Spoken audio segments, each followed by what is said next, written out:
Everybody, Jeff Prather here with a special recorded guest interview with my good friend and fellow former Special Forces soldier, Michael Yon, the Ernie Pyle of this generation. If you don't know who Ernie Pyle was, he was the Pulitzer Prize winning journalist in World War II. You should do yourself a favor and watch the old Burgess Meredith World War II movie called G.I. Joe, where he doesn't even live to collect his Pulitzer Prize because he was out there with the troops. That's the same thing with Michael. He's all over the world and has broken many stories, particularly the Darien UN camp in particular, and taken lots of congressmen down there. So not just reporting, but trying to make things better.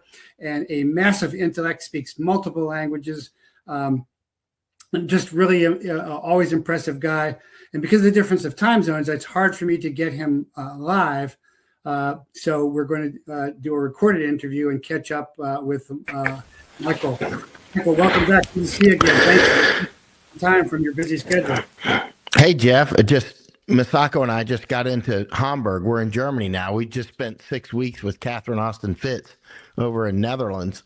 And then as we left Catherine after more than 6 weeks, we went back to Amsterdam and we went to that church that was burned on New Year's Eve.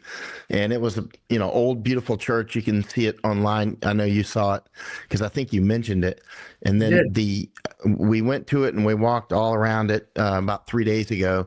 And the outside walls are still standing, but you can see it was clearly gutted. I mean, it's, through the roof and that sort of thing. So, the inside of the church is clearly gone. And, we asked some people what happened and, they said it was fireworks, but who knows, how this stuff goes. But we were also back in Netherlands looking at the dope issue, which is something I know that's you're very serious about, and how deadly this really is. So last night, Masako and I were walking around the dope areas of Amsterdam, as we've done quite a few times, and we went into this one cafe called Bulldog, I think, and you're not allowed to smoke tobacco in there, but you can smoke all the joints you want. The guys at the table next to us were all four of them were smoking joints. Banned, but big marijuana and drugs are not. Man, I took one of those signs. I wish I had it right here, but it was I think it's in my bag because we just got here. I didn't unpack it yet, but they had these signs on the table that said, no tobacco. They don't even want to see it on the table, but you can vape and you can smoke dope. Yeah. I remember a Playboy article. Because back in the day, Playboy was the ultimate place to be published, by the way. But there was a Playboy article of some guy going to a Hollywood party, and he wasn't allowed to smoke a cigarette, but everybody was smoking joints. That's interesting because so it had signs all over the place, no tobacco, and don't even let it be seen on the tables. So, but they grow marijuana right in the lobby of the hotel, and they sell it right there.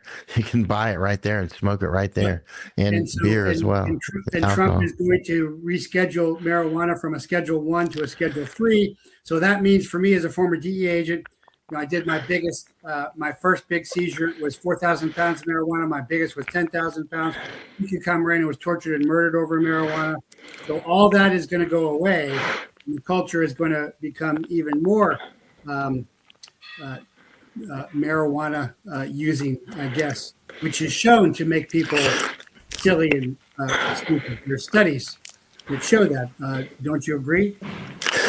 Oh, clear. Masako found a book recently, just last week, actually. It's she's Japanese. She found a book from 1627.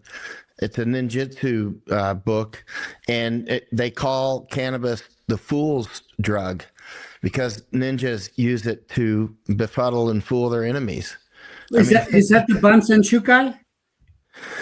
I could ask her, but I have to yell at her. She's in the other room. The translation of the ninja just got translated in English a while back. I did a couple seminars. That might have been it because I'd have to ask her, but I would have to yell at her. She's way across in a different room, and I can't get up. Yeah. Because if the audience doesn't know, I studied with Hatsumi Sensei, who is the Soke, the Grandmaster of Tokaku Ninpo Taijutsu in the Bujinkan.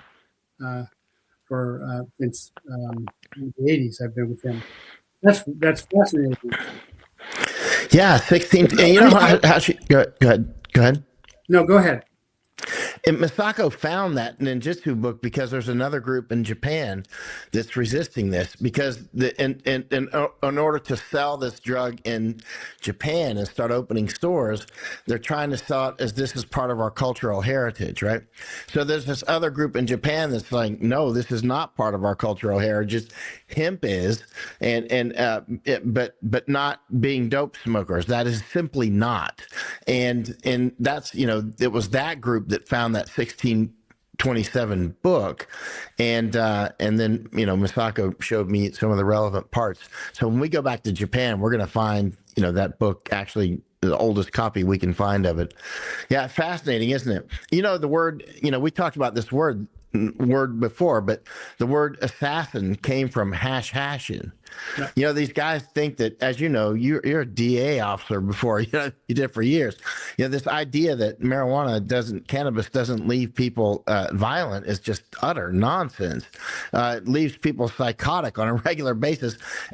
But also the word assassin is etymologically it came from hash, and they would use hash to brainwash assassins, and they would send them out. So that's where the word actually came from. So the idea that people, it's funny because you and I both grew up in the world seeing people smoke dope and be drunks and everything. We've seen plenty of it. We've seen enough, to fill up a stadium, right? But yet young people come along and go, you don't know what you're talking about. It's like, actually, I do. And I know how you're going to end up. I know how you're going to end up because now I'm old enough to know how your story ends, and it's not pretty, right? And this, the whole lecture is about, the dope heads don't get violent is just utter nonsense. But that's not what it's all about. It's about dumbing people down, whether that's with alcohol, whether that's with cannabis or anything else, prescription drugs as well. Now, alcohol was, again, as you and I have talked about before, the main weapon we used against Native Americans was alcohol. It wasn't even rifles.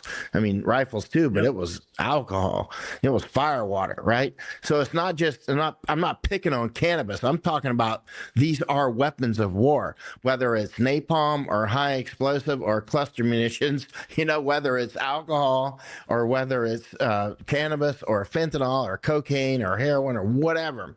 Let's differentiate between the cannabinoids in our system, because I'm even doing a cannabinoid treatment as opposed to smoking dope. It's not the same thing at all. But you'd think by now, with the obvious history of the British Empire forcing opium on the Chinese, the same thing being done in America, that biological warfare via drugs would be something that people would recognize.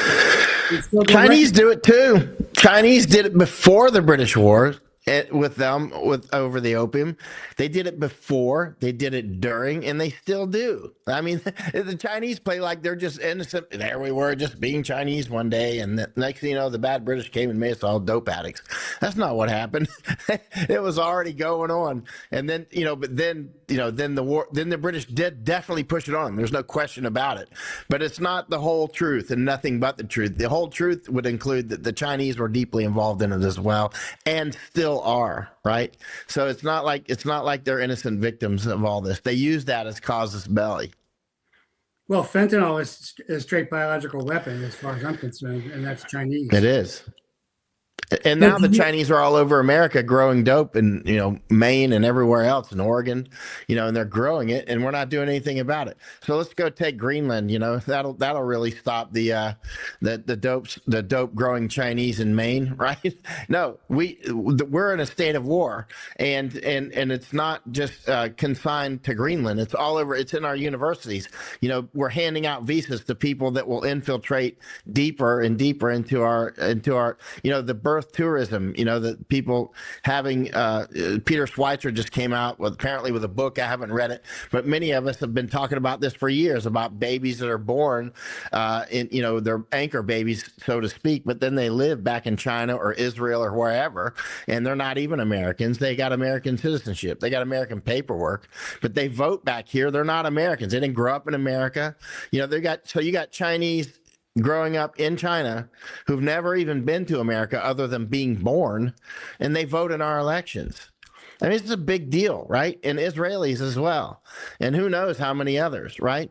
And I mean, this stuff, this is the destruction of our nation just through weakness, right? Not standing up on the border or the dope or just so many different things.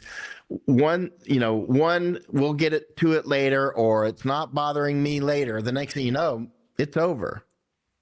So I know you and I have both been very critical of Trump on a number of items. I have, though, agreed with him on the war on drugs, actually making war, because fighting the cartels, which are private armies via law enforcement, has never worked and will never work. When I was a snowcap special operator with DEA, I was really paramilitary. We were with paramilitary, either police or military host country. Well, I do agree with Trump on that. But starting with Venezuela, I think was totally wrong. That was simply turning to become America, turning from commerce to conquest. I would have, and I know my old group, Seven Special Forces, is in Mexico now. Where that should have started, I think, was with Mexico, maybe Colombia, Peru, Bolivia.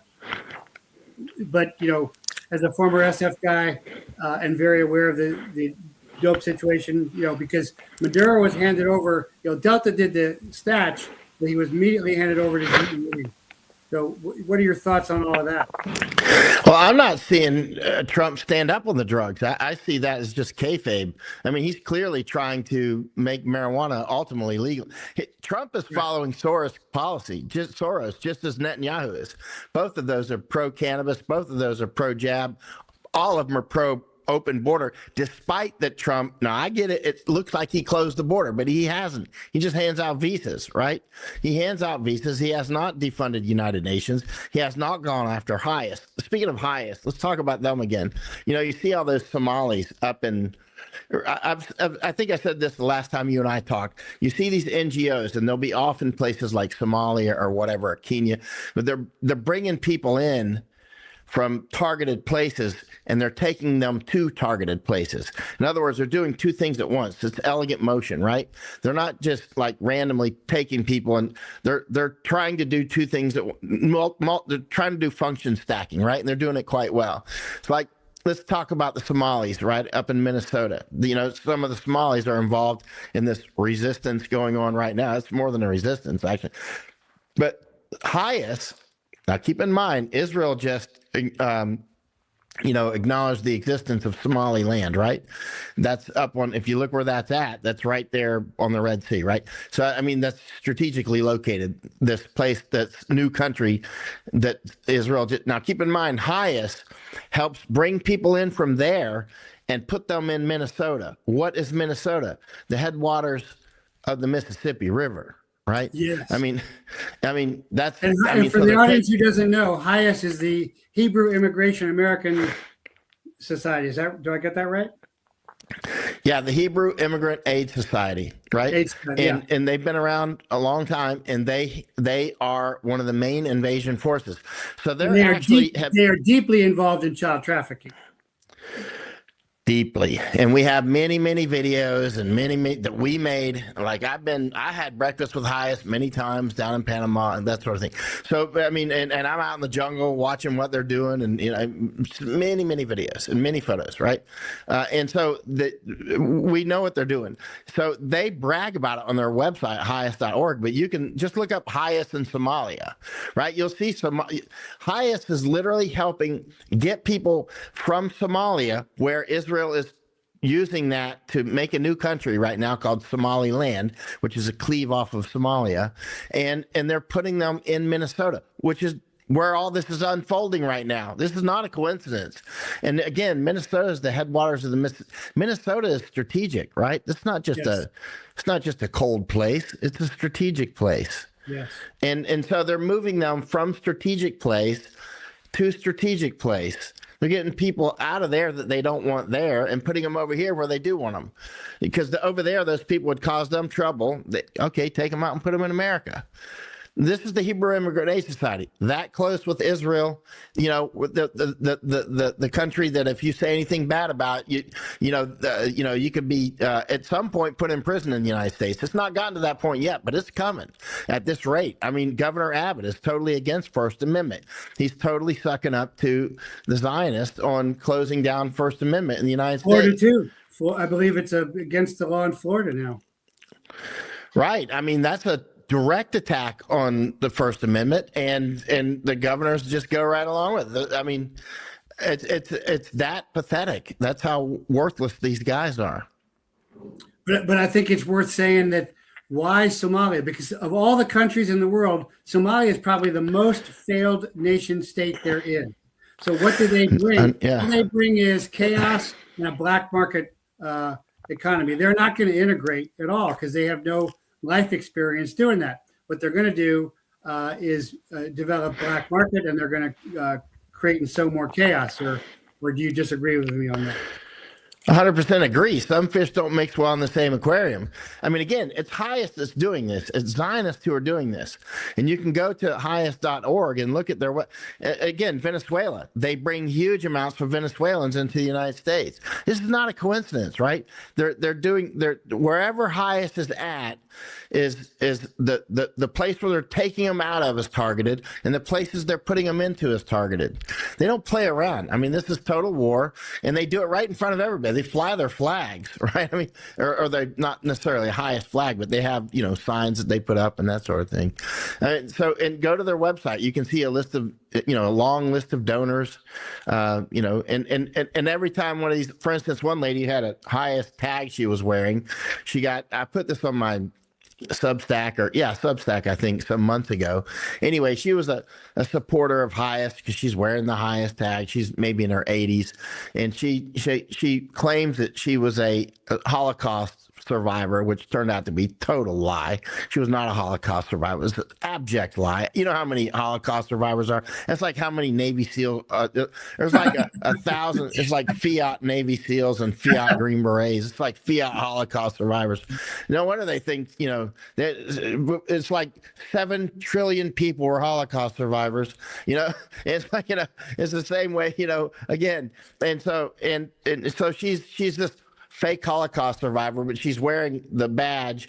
This guy comes across the border, threw some flammable liquid on her and set her on fire. And then she's claiming anti-Jew stuff. I'm like, you're wearing the Highest tag. You helped get him in. He was one of the invaders that did it. Fake Holocaust survivor. You know what I mean? That's a fascinating link there. I didn't know I knew Highest was involved in a lot of child trafficking, just like with the Catholic Bishop Society and the Catholic charities. Catholic charities, and they're just as bad. They're just as bad. But do you, because you're focused on Highest, this goes back to Trump being the first Jewish president, which I put out before Mark Levin. So this is all part of Trump following Israel's. But also, another thing, it goes to Minnesota, which is everybody's asking me about Minnesota. What are the Somalis doing in Minnesota? And I'm like, Somalis, the guys that Highest bring from Somalia and put Minnesota, and the Zionists just recognize Somaliland as a state, as a country, right? I mean, those are the guys doing it to us. The guys that are genociding Gaza are the guys that, you can go to jail or be, sued for anti-Semitic speech. Are you not even Semites, man. They're white people. They ain't even Semites. They're whiter than us.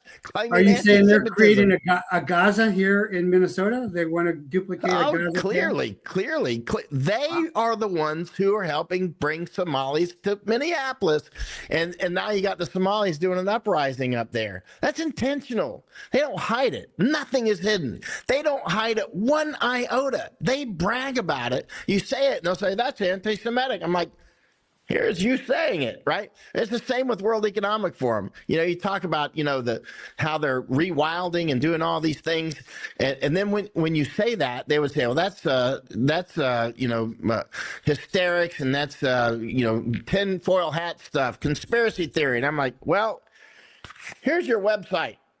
You know what I mean? Here's your website. And there's where you say it, right there. And so they say it. They're very open about it. They're very open about destroying the United States. Catholic Charities, Lutheran Services, Yeah, Lutheran World Services, Economic Forum, all these guys, man. There's a long list of them. But the highest is coming on. They're on my main radar now because they're the ones involved directly with Somalia, which is Minnesota and Somaliland, right? That's the link. The missing link is not missing. It's called HIAS, Hebrew Immigrant Aid Society.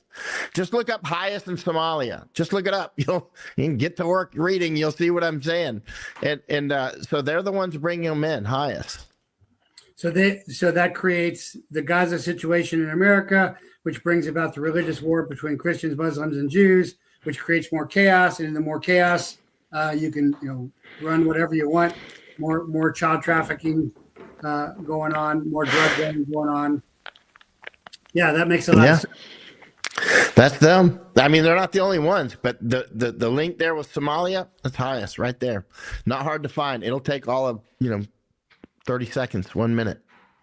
So why are the Chinese for a while now, and I've gotten reports from law enforcement sources, have been taking over the marijuana grows in America from the Hmong. Is that part of the unrestricted warfare, biological attack on the Americans to just make them dumber and lazier and stupider? Or what do you see that as? Yeah, it's funny. So we brought the Hmong in, and then they did it. And a lot of Mexican cartels actually are in the United States doing the same, right? Yep. And Chinese. I mean, the Chinese are openly doing it. In the book Unrestricted Warfare, which everybody should read, in the book Unrestricted Warfare, they talk about doing this. The Chinese do, right? And they're doing it. Again, the Chinese are open about it too. They're very clear. It's not hidden. All you have to do is actually just stop and look what all these groups have said. You know what I mean? And then just look at their actions. It's not hard to track, actually. It's quite simple. Like for us, we just went down to Colombia and Panama and Guatemala and all these different places, El Salvador, we're looking at everywhere, and United States, of course, Texas, we saw so many Chinese coming across the border in Texas, and Greg Abbott's like, yeah, we're stopping them everywhere. I'm like, no, you're not. Pete Chambers is running for governor now. I've been across the entire Texas border with Doc Chambers. I've been across the entire U.S. southern border, but Doc Chambers and I have been across the entire Texas border. We spend a lot of time on the border, night, day, rain, shine, all the way from SpaceX to El Paso and then off into New Mexico. We've been, a lot there, and on the Mexican side as well. And so, and we're sitting here watching Abbott, saying he's closing the border.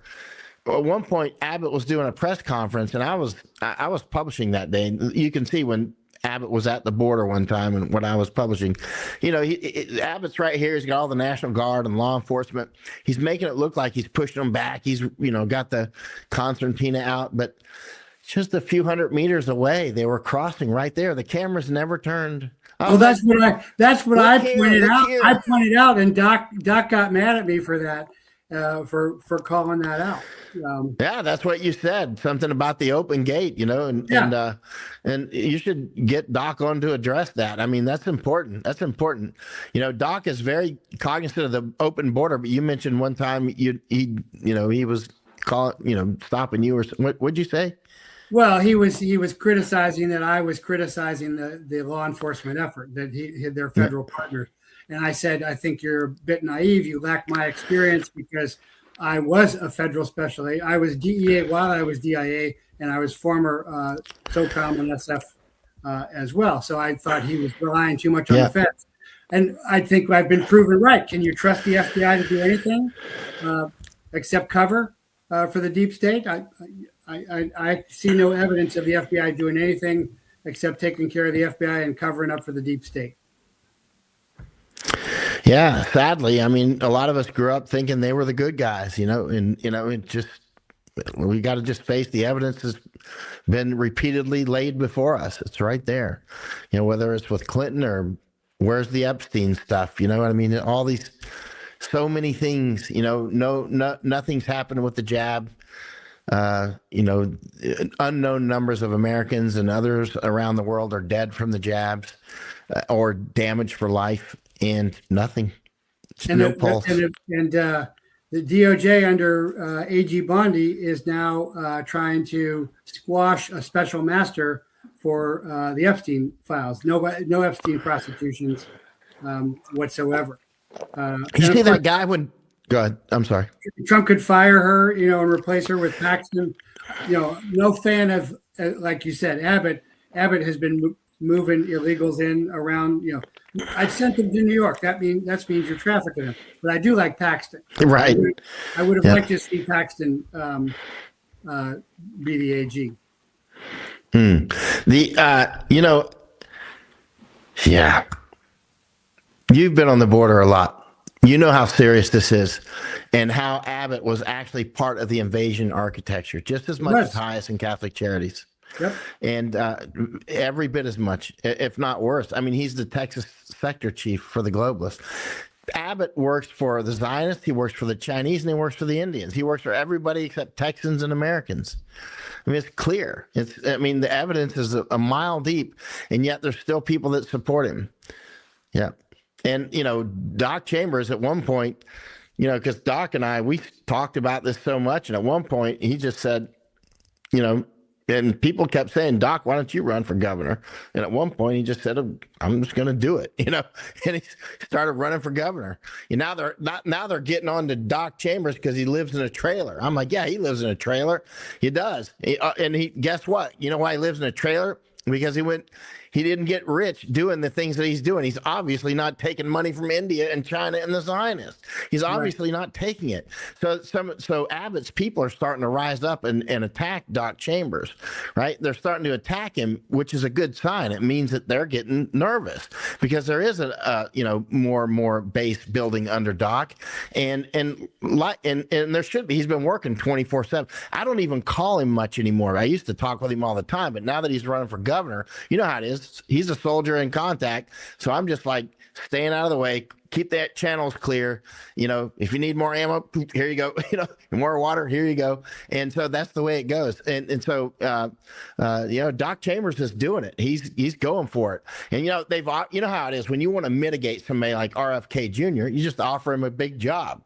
And then once he's in that job, you own him. Now he's owned, he took the job and he's owned.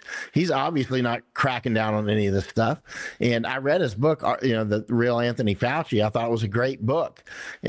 But then, he took the job. I don't know if he was always corrupt or if he just became that way later or what. I don't know.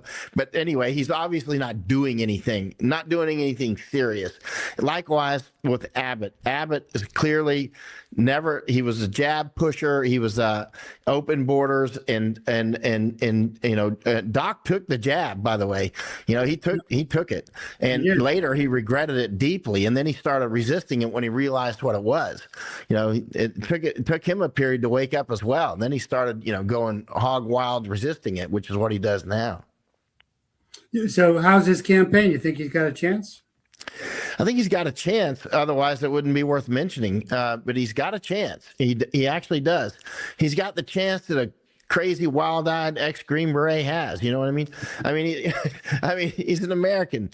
And a lot of people start off as underdogs and eventually prevail. He's certainly working 24/7. That's why I don't even call him up because I do sometimes. We talk, we'll chat a little bit, but again, got to keep the channels clear. I only send him what's absolutely necessary, and then if he becomes governor, which is a high chance that he will, it's becoming more significant. You can tell that Governor Abbott's people think so, or they wouldn't be attacking him now. Like they're the ones that are going after him, saying he doesn't have the money to run a campaign.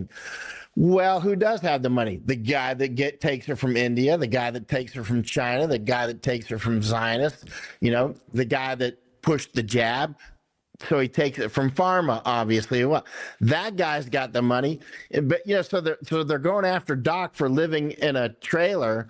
Meanwhile, would you trust Doc if he lived in a $20 million mansion? You know what I'm saying? He's a soldier. He has been fighting. He easily could make a lot of money. There's a lot. I spent a lot of time with Doc. His phone never stops ringing, actually. Everybody wants him to come speak here and there, and then he eventually decided to run for governor. But, I mean, he's always in demand, yet he doesn't go for the money.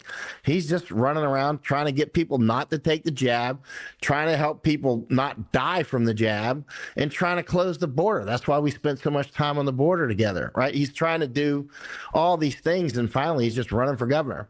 And, notice that some of the people who are not supporting him or they're still supporting Abbott, apparently. Like Alex Jones seemed to be supporting Abbott. I'm not sure what he's doing, but he's not supporting Doc. Why not? You know what I mean? I don't know why these big voices down in Texas aren't doing this. They should be. Some are. Increasingly, though, Doc he's building an organic base. And the fact that Greg Abbott's people are going after Doc for not being rich, do they have any brains in their head how that can backfire? I mean, that's who I want representing me. Somebody who knows what it's like to be a normal human American now, right? The normal Americans are having problems making ends meet, right? And Doc is a retired Green Beret surgeon. He's a very serious man.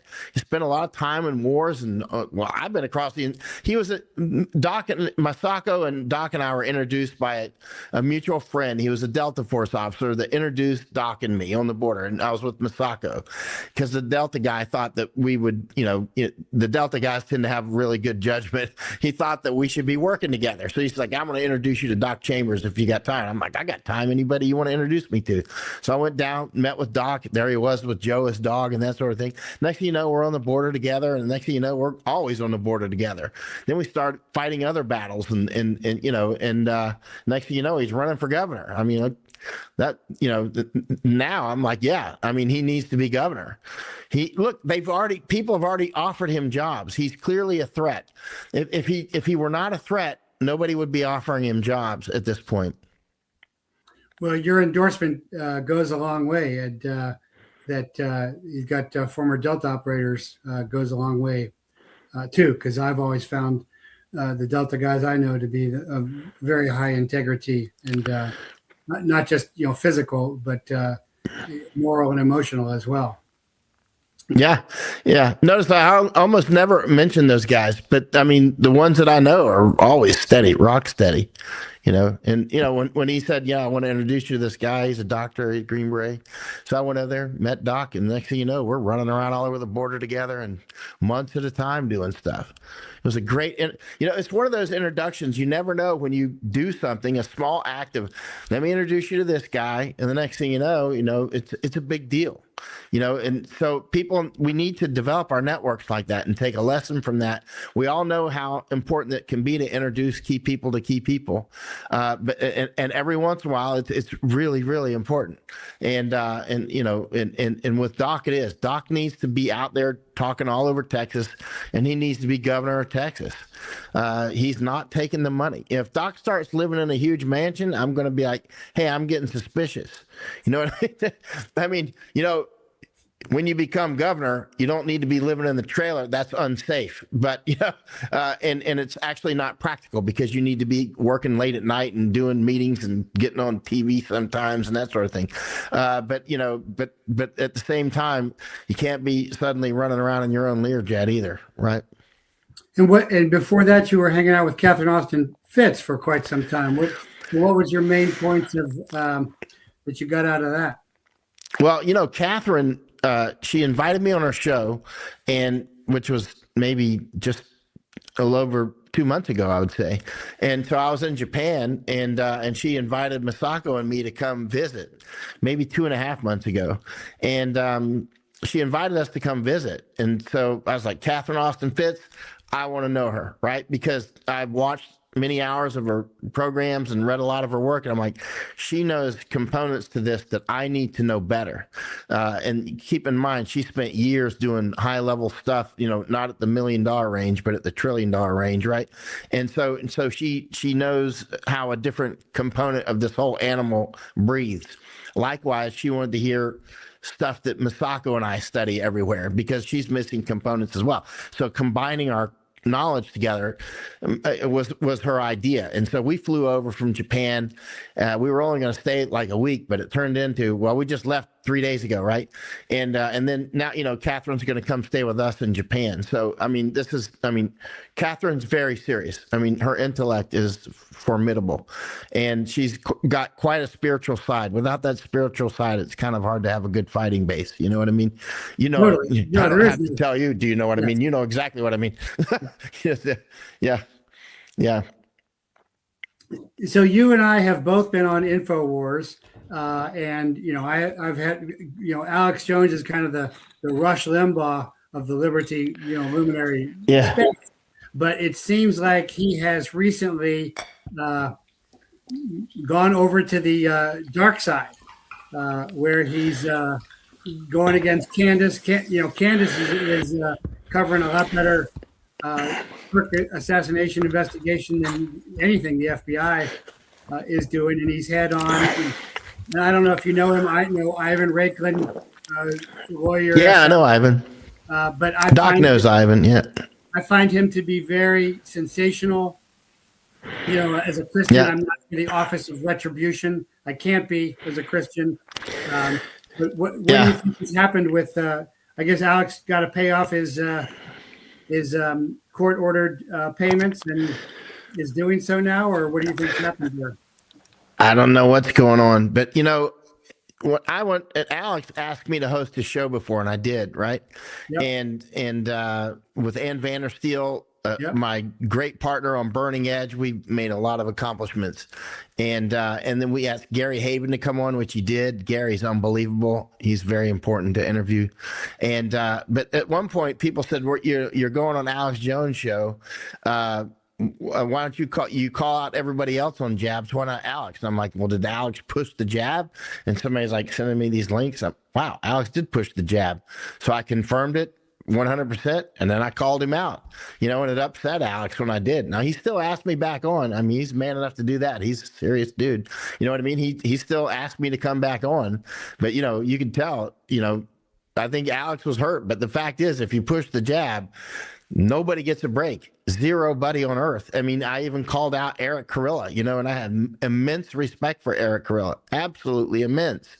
But he pushed the jab, and so I called him out. Bottom line, he ended up being CENTCOM commander, obviously, and he was over there bombing Iran and that sort of thing. And pushing the jab and pushing anything that has to do with genocide in Gaza, I'm not behind it.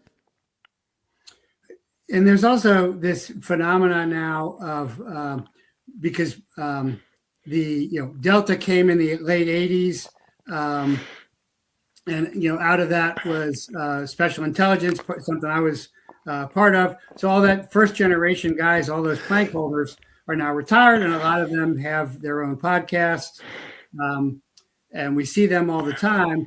But there's like SOCOM drama between them all now. I think it's interesting because I think you and I were doing this long before they were, but there's this kind of fascination with just the tactics, I guess, and almost hero worship of these guys. There I was stories, as opposed to what about the ethics? What's behind this? Have you noticed that at all? Were you aware of that? Everybody from Sean Ryan to the Dead Warrior Society, all kinds of feel and ethics guys with talk shows. Some of them good, some of them Valhalla, all over the place. I've seen some of it, but to me, that's a different level of stuff. In other words, I'm looking at like really big level, and the pipe hitters will tell you, the Delta guys, the SEALs, the Green Berets. That's young guy stuff doing really sort of low level strategic stuff and tactical stuff, which is very, good at that age. But now I'm at a different level, looking at the larger picture, how all this fits into it. The special operations is one little component over here, and we're in Hamburg now. I'm not in Hamburg because of special operations. I'm in Hamburg because this is the third biggest port in Europe. You know what I mean? This is, I'm looking at what's happening on the big picture. Where are these wars actually going? And that's my point. I think those are distractions.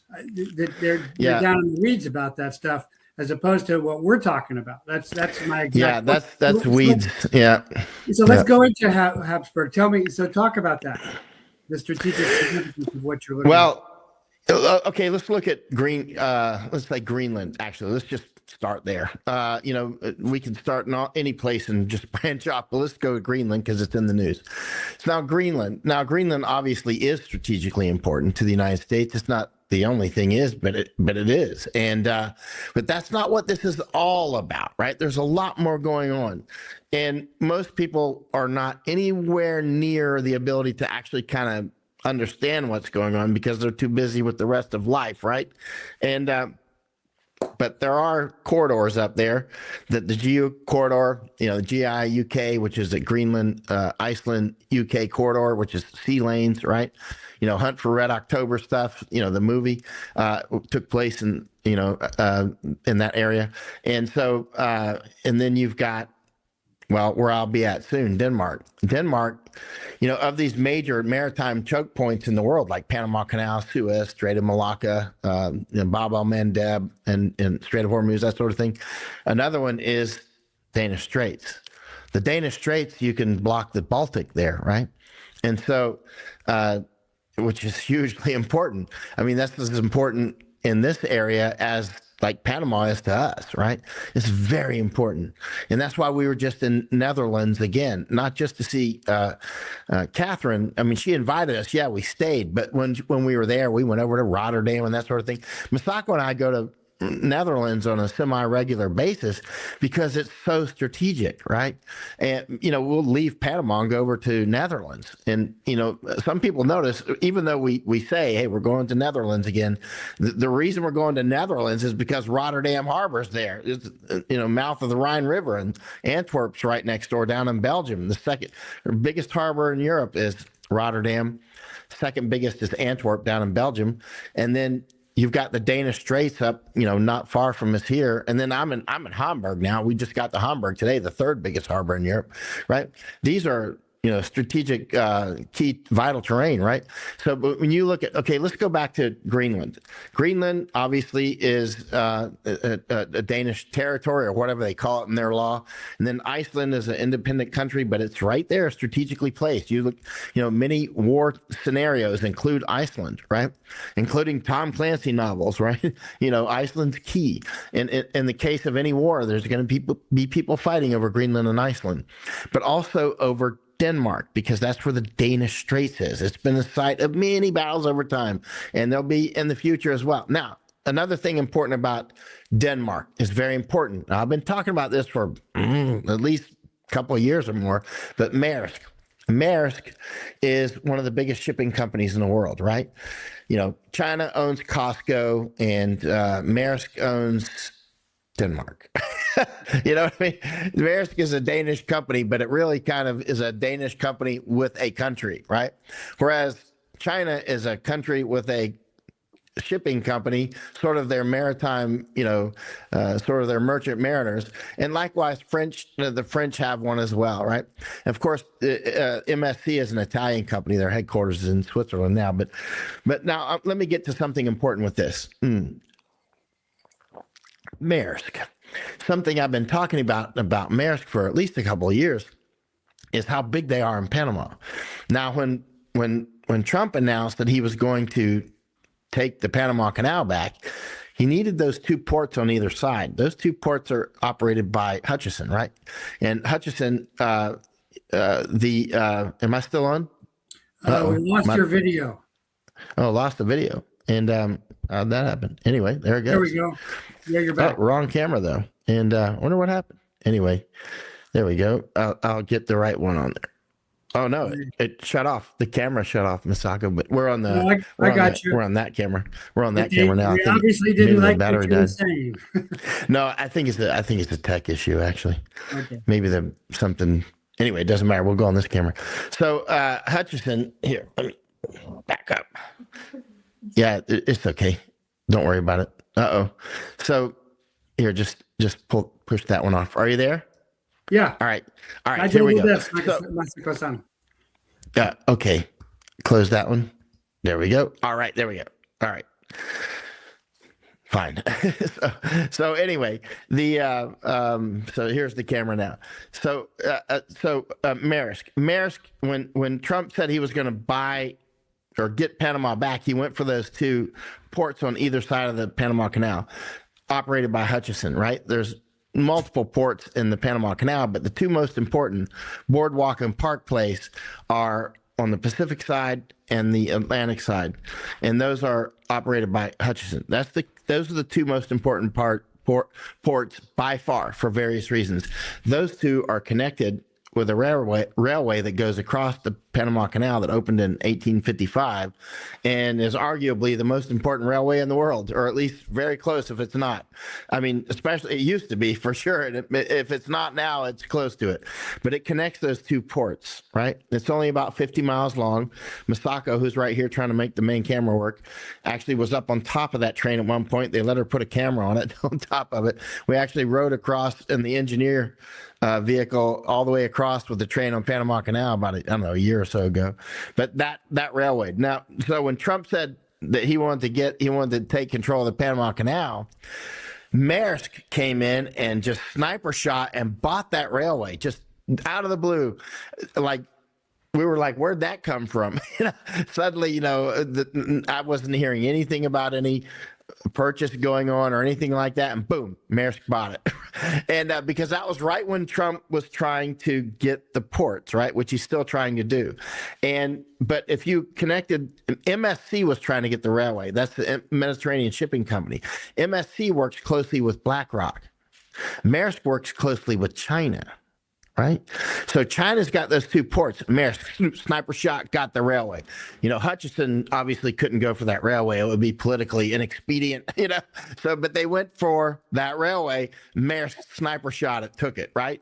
And now China who's close with Maersk, and Maersk basically kicked a lot of the MSC business out of the Panama Canal because of, their competitors, and there wasn't enough space and berthing space and whatever.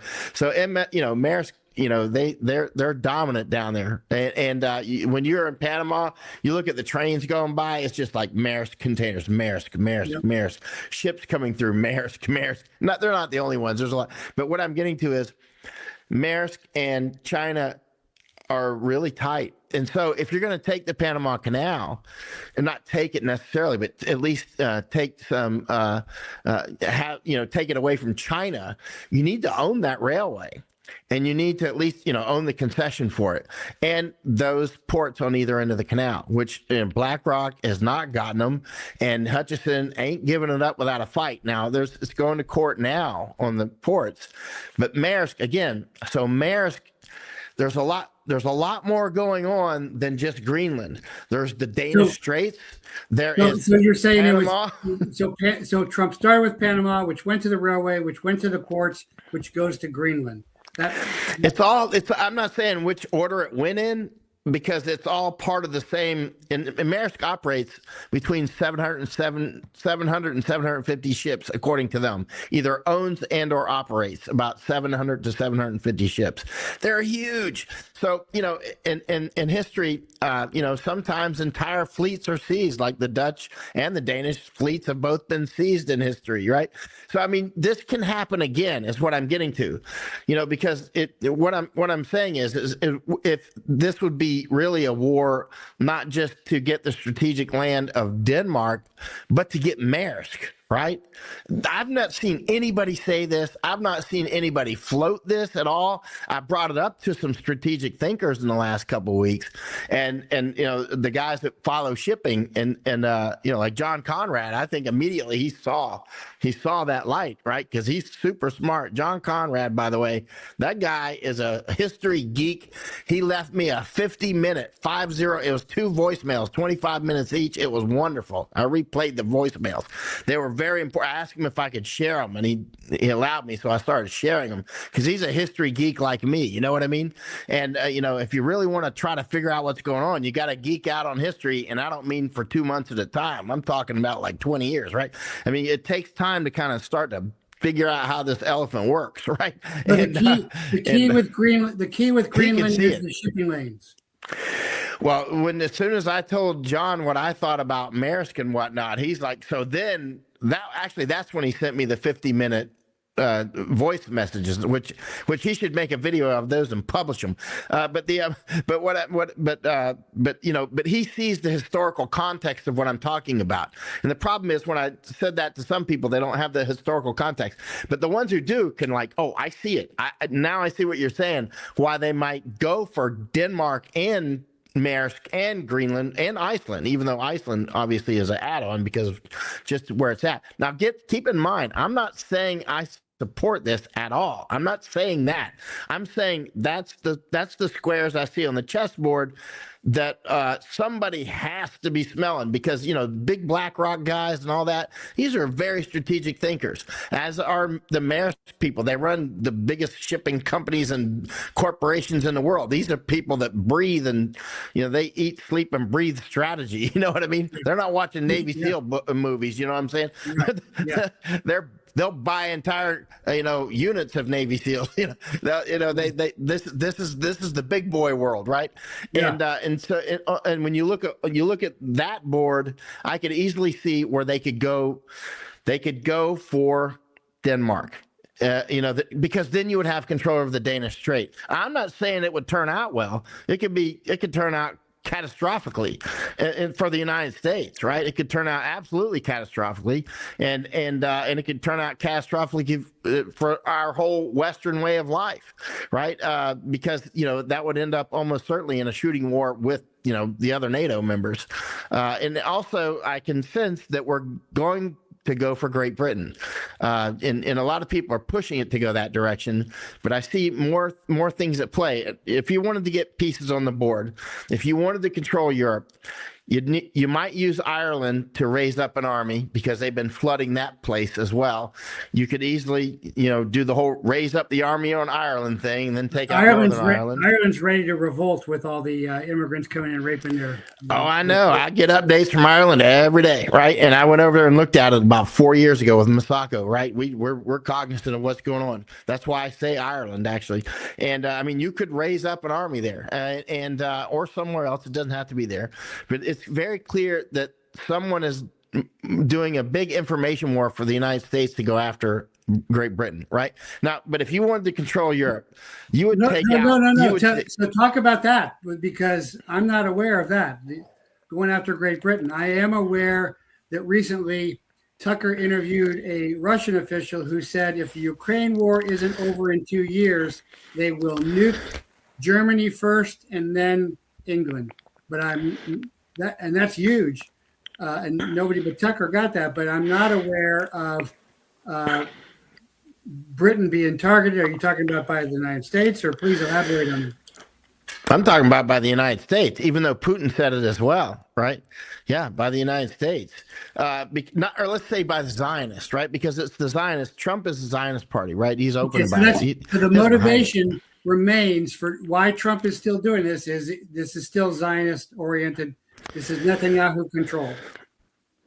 No, Trump is Zionist party. He's not Republican. He's not Democrat. That's his ecosystem. It just is. He doesn't hide it. He's very clear about it. He's super open. It's just that he'll just sit there and tell you that's what I am, and they'll go, that's not what he is. He's a Republican. It's like, okay, man, whatever. He just told you who he is, right? It's like, and where's Maya Angelou when you need her? But the point is if you're going to take Europe, if you're going to strangle it, and again, I'm not saying it's a good idea at all. I think it's a horrific idea. It's a terrible idea. But you would go for Netherlands. You would go for Netherlands, and keep in mind the globalists are working very hard to make tri-state city there. You and I have talked about that, I don't know, several years ago, right? Tri-state city. You'll want to take Antwerp in Belgium, and you'll want to take Rotterdam. Rotterdam's the biggest harbor in Europe, right? And it's the mouth of the Rhine River. And you'll want to take those. You'll want to take Hamburg, obviously, if you can, and which is Germany, and Danish Straits. I mean, Denmark, right? You know how it is. You go for the vital terrain. And with these things, the thing is they've been setting conditions for big time famine for years now. Been working, setting conditions to go into famine. At some point you can do it. Or keep in mind the famine in Ireland in the late 1840s and early 1850s. A lot of that much of Ireland was actually not in famine, but the shipping was cut off. The resupply. There was Americans that wanted to send Quakers, and I think the Chickasaw Indians or one of the Indian tribes, it might have been Choctaw, were actually trying to send food, and the British cut them off. Yeah. Yeah, and the thing is like if you owned the major ports and access like to the Baltic from the Danish Straits and Antwerp and Rotterdam and Hamburg and Danish Straits. I mean, you would that's a significant number of choke points. Meanwhile, you've had Germany deindustrializing, Volkswagen gone. You Nord Stream cut. Germany destroyed their nuclear facilities, their power plants. Today we must have crossed by, it seemed like 2,000 windmills today when we were driving from Netherlands up to Hamburg.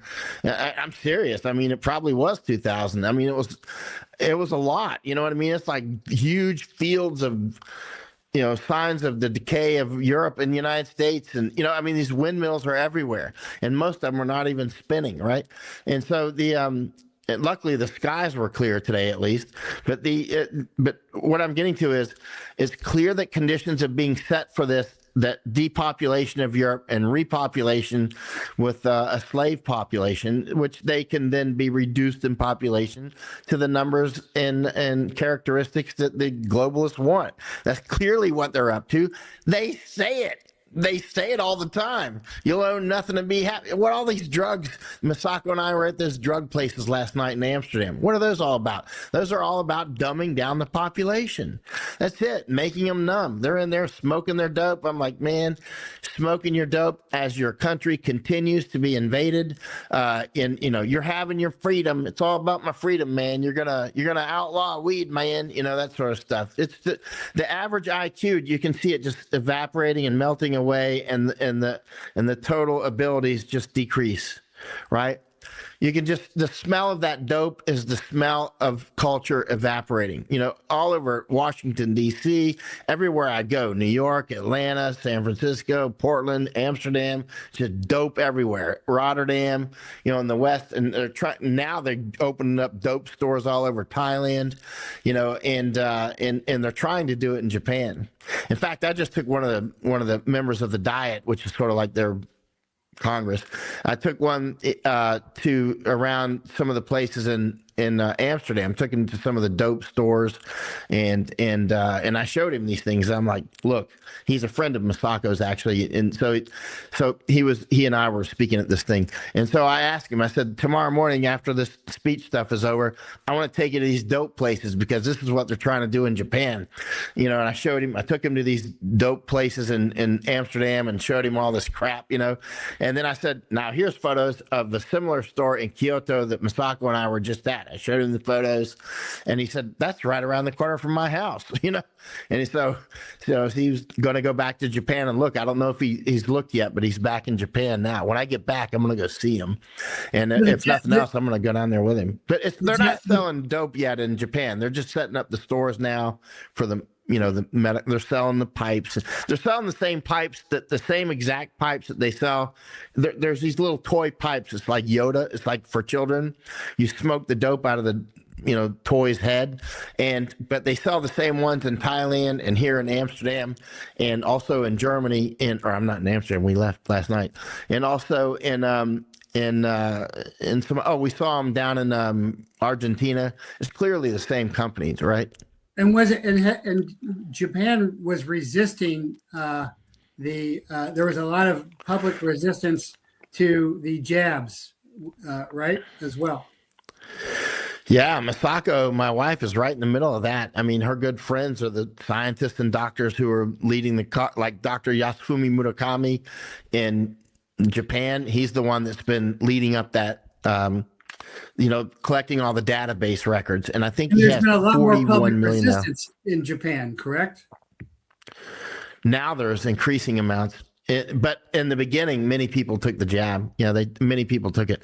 But now there's increasing resistance. It's definitely increasing. I mean, Masako speaks at some of the conferences, so I get literally a front row seat, and I'm at dinner with all the people leading this stuff, so I get to hear what they're talking about. So yeah, and I see the crowds, and that sort of clearly resistance is building. So in Japan, there is well, it's not institutional, it's not kairatsu, but it is popular resistance against big pharma and all the biological weapons. Is that right? Increasing amounts, especially as people see their loved ones dying and getting cancer and these sorts of things. But it's taken a hard toll. I keep hearing people say, by the way, that the birth rate in Japan is so low and they're going extinct or whatever.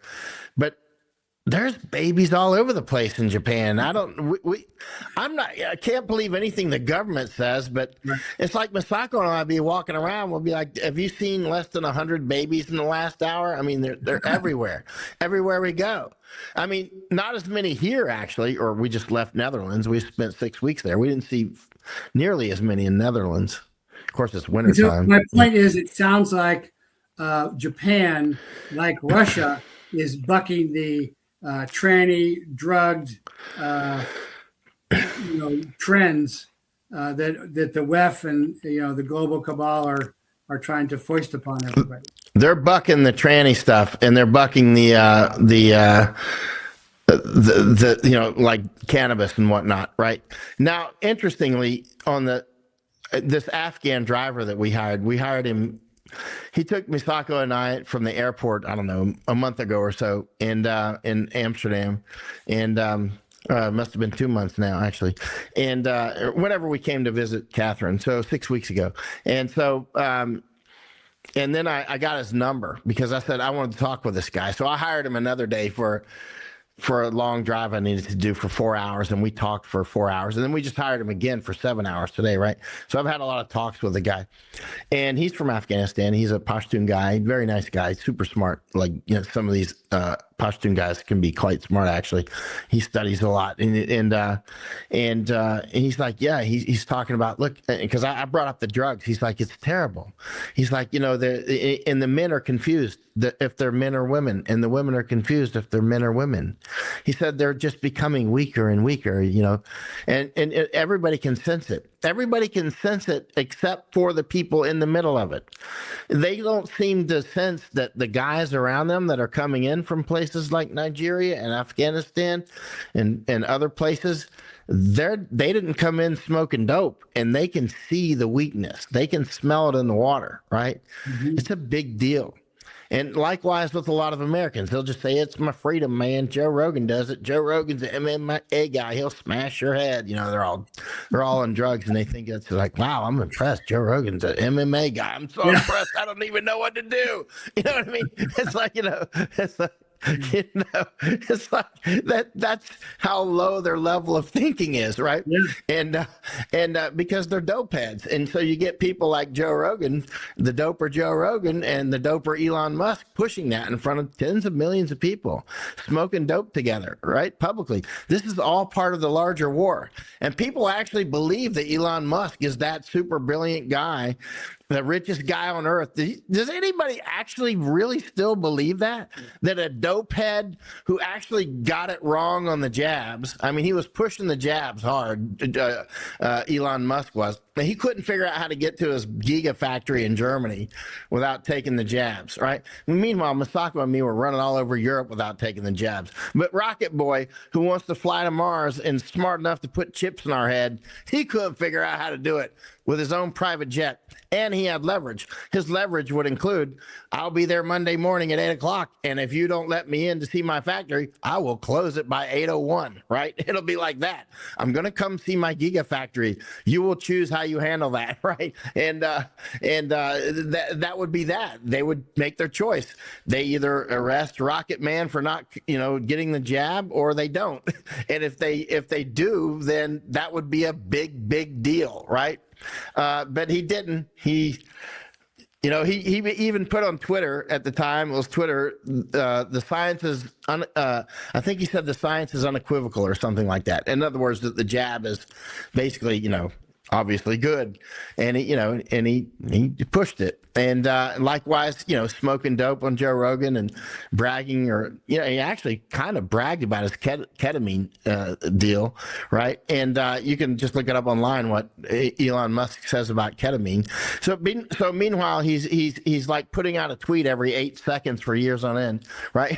and he's on all these shows, and he's doing all this stuff, and he's marrying crazy women and doing all this stuff.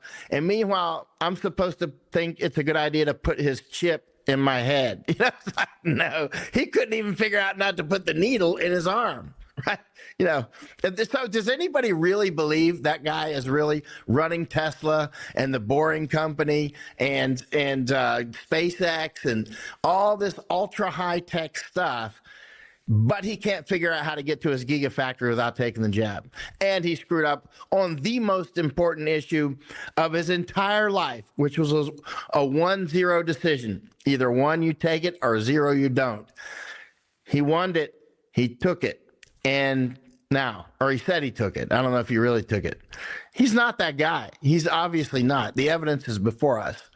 No, I think he's a high-level asset that, maybe 1 month is working for the DEA, next month is working for the CIA, simultaneously working for the FBI, and then working them against high-level assets. Hollywood. Working for Hollywood. It's like, working for Hollywood. Yeah. I mean, seriously. I just don't buy it. At some point, the evidence is like, somewhere between 20 and 30 miles deep. That guy is not who he says he is. I mean, seriously, if he was somebody trying to sell you something like a vacuum cleaner at the front door, you would kick him off the yard. You'd say, don't come back here. You know what I'm saying? But no, since his role in this movie is not to sell vacuum cleaners, his role is to sell you to get a chip in your brain and a jab in your arm and smoke dope and ketamine's good and all this stuff. That's his goal. And yet somehow people are like, yes, he's the smartest, richest guy on planet Earth. I believe him. It's like you can't make up this stuff. It's Jim Jones #1. It's the biggest obvious scam I've ever seen. So before we wrap up, give me your strategic overview by the end of the Trump administration, because you're talking about all the pieces that are happening, and it's making a lot more sense because of your international expertise. But where do you see this by the end of the Trump administration? What's the world look like? What's America's situation look like? Man, that's looking way over the horizon on that, because everything's moving at a high rate of speed. It depends on what people decide to do. As you know, it's a multiplayer game. Russians could do something. China could do something. An asteroid could hit the Atlantic. You know what I mean? Trump could do something. But the conditions are clearly ultimately being set for real super depopulation. That's clear. How that will unfold, I don't know, but it's coming to pass. These things that many of us have warned about, screwworms and so many other different things, are coming to pass, right? And with that is famine. That famine accompanies that. So then, does third generation kinetic war occur, or does it continue to be more fifth generational? Well, pandemic, famine, and war always go together. I mean, that's even in the Bible. I mean, they knew it way back long enough to put it in the Bible. I mean, so when I first started to notice that, just after years of reading history, I thought I was pretty clever to notice, hey, these three things go together. I told you this before. And then a lady one of my readers, she heard me on some live call, and she's like, you act like you discovered that and made it up. And I'm like, proudly, of course. I'm like, I did. She's like, it's in the Bible. It's in the Bible. I'm like, I plagiarized the Bible. No, I have so many times now. I've gone, oh, that was in the Bible? I didn't realize that. Oh, my gosh. Yeah, I'm reading my Bible. Yeah. If you're going to plagiarize, go big. Yeah. But it's just funny that all these things that they so many. That's why at some point I realized, you know what the Bible is? It's basically a survival manual. It is. That's basically what it is. Totally. Yeah. Don't do this. Do this. Yeah. Exactly. Very cool. Okay, well, thank you so much for because I know you're tired and you're so busy. I'm good, man. and we got to get Masako with you on next time. But Let's do it. But where do you want people to follow you and your Substack and your X? Substack would be great. Yeah, Substack, and you don't have to. You don't have to pay. I mean, if you can pay, please do. But if you don't pay, you'll get the same stuff. And because, you know, you'll get the same information whether you pay or don't pay, because there's a lot of people that need the information that don't have the money. So those that do have the money, please help us operate. And those who don't, please just read the information and share it as you will, or use it as you wish. All right. Well, thanks so much, brother. Great to see you again. And thank you, Jeff. We'll have you back soon. God bless. God bless. Okay, so there is the great Michael Yon giving us a worldview. I learned a ton there. So please follow him on Substack. Please follow him on X. And again, recorded this show. Sorry, I'm not going to be able to take your questions because, you know, Michael's schedule is just so difficult. He's always so willing, so kind, but it's very difficult for him to get my live feed. So this will be a recorded show, but hope you got a lot out of it. So remember, we don't always win, but we always learn more in defeat. And winning is difficult, demanding, and always expensive. We can and will win if we commit, because the most committed wins. So define what you're willing to fight, kill, and die for. I had a Team America member go, oh, I got to really consider that. Yes, you should really consider that. We're behind enemy lines in our own country against our own government. The faithful versus the fakes. Resistance versus reset. Parents versus pedos. God is not with us, but we are with God to the best of our discernment. But tyranny always fails. Tyrants always fall. Graphene is not in our DNA, but freedom is. So freedom, though, is never given. It is earned, fought for, won, and taken. So every day,